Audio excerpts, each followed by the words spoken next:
Hello, and welcome to the continuation of today's lesson. The next two slides, and we're only doing two of them that appear, talk about like how much ATP is made and where all the ATP comes from, and sort of how, I guess, productive respiration is at making energy.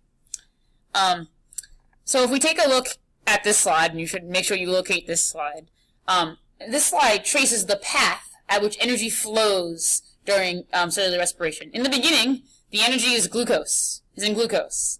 And through glycolysis and the Krebs cycle, all of the electrons, or in glucose from the 12 hydrogens that it has, end up in NADH. Okay, so all of the 12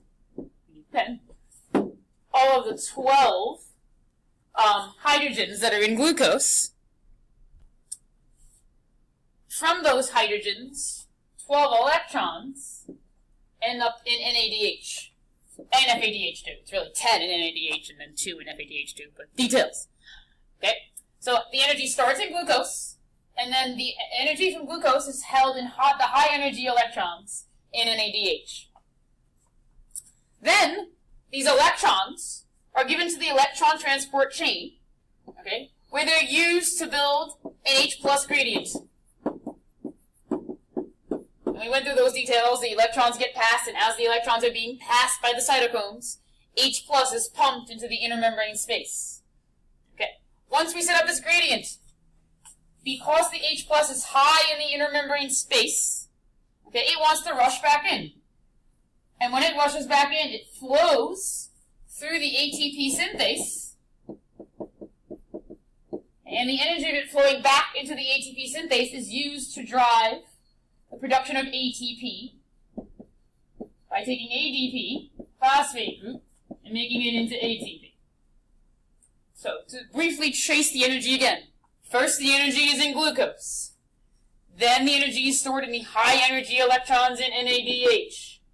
Then, the energy is used to make a hydrogen ion gradient using the electron transport chain. And then last but not least, the energy from the gradient is used to have those protons flow through the ATP synthase, and the energy of them flowing through the ATP synthase is used to finally make our goal, in the end, ATP. Now, in terms of the efficiency of cellular respiration, only about 40%, right here, only about 40% of the energy in a glucose molecule goes into making ATP. Okay, that makes about 38 ATP, 38 total, but remember 36 net, so 38 total, but 36 net, because if you remember, you use 2 during glycolysis to split glucose in half. So then the question, well, if only 40% of the energy is now in ATP, where did the other 60% go? And well, actually, we're going to talk about why this is important on Friday, and maybe a little bit tomorrow, depending upon how productive you are in your model building. That other 60% energy is lost as heat. Now, that heat doesn't go to waste, and we'll talk about that a little bit on Thursday. But of the 40%, of the 100% of all the energy in glucose, 40% of it goes into making ATP. The other 60% is lost as heat. The other thing that's interesting to note is that some people have better mitochondria than others, and some people's mitochondria are more efficient, and more of the energy goes into producing ATP, and then other people's mitochondria are less efficient, and more of their energy is lost as heat.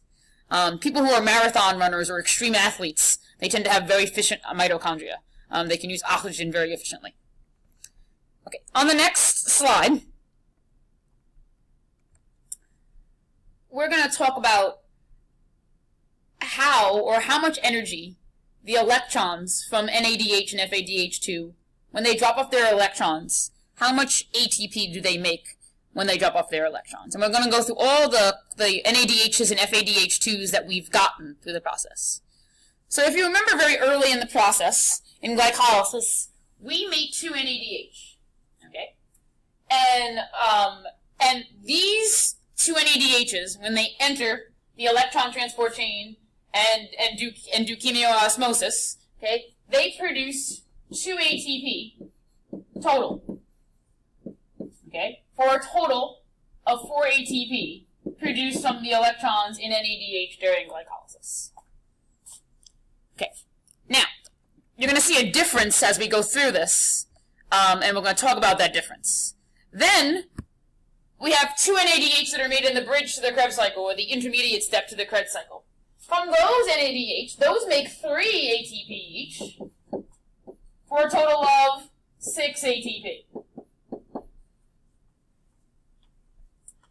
Okay, now you may be saying, well, why do these NADHs, these ones here, why do they make more than those? And the answer lies into the fact of where the process occurs. Glycolysis occurs in the cytoplasm. Okay? These NADH need to be transported into the mitochondria, and it takes some energy to do that. So because this occurs outside of the mitochondria, in the cytoplasm, some energy is used to transport the pyruvate into the mitochondria, and as a result, these make less ATP. You should write that down. If you have not written that down, you should go back and listen to it again and write it down. The reason why these NADHs in glycolysis, why do they make less ATP per molecule compared to the ones in the bridge? Okay, if we continue scrolling down, we see that we have 6 NADHs from the Krebs cycle that are made in the Krebs cycle. They also make 3 ATP per molecule for a total of 18 ATP.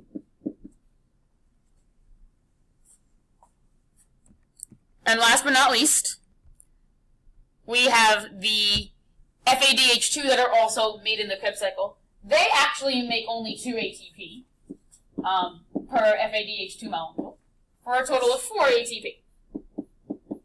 Now the question is, of course, why do these only make 2? Okay, the reason why they only make 2 can be seen back in the PowerPoint that I gave. If you remember, in the electron transport chain, here we have our mitochondria, and here we have our inner membrane with our little cristae. If you remember, there are generally 3 protein complexes in the electron transport chain, and then we have our ATP synthase here. If you remember, NADH gives its electrons at the first protein, but FADH2 gives its electrons at the second protein. Because it gives its electrons at the second protein, later in the chain, it makes only 2 ATP, as opposed to most NADHs, which make 3 ATP. So now, we need to add up all these ATP that we've made. If we add these up, we see that 4 plus 6 is 10, 10 plus, so this is 10, and then 10 plus 18 is 28, plus 4 is 32 ATP that we've made by oxidative phosphorylation. Now you say, but miss, we were supposed to make 36 ATP. But if you remember, I guess we started this, I don't know, Monday did we start? It seems like a long time ago.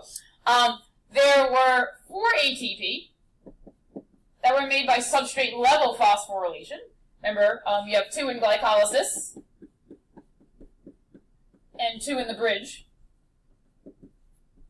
And then these 32, are by oxidative phosphorylation. OXPE, I like to abbreviate it. And then if we add the 4 from substrate level phosphorylation and the 32 from oxidative phosphorylation, we get our total what we need, which is 36 ATP from the original equation that I showed you. And there we have all our ATP. And that is really the end of this lesson. Make sure you know from this video, so if you need to go back and listen to it, why the NADHs from glycolysis make only 2 ATP, and why the FADHs from the Krebs cycle make 2 ATP, while all of the other NADHs make 3 each. Make sure at the end of this you should know why those 2 differences are. Go answer the guided questions, and I'll see you tomorrow.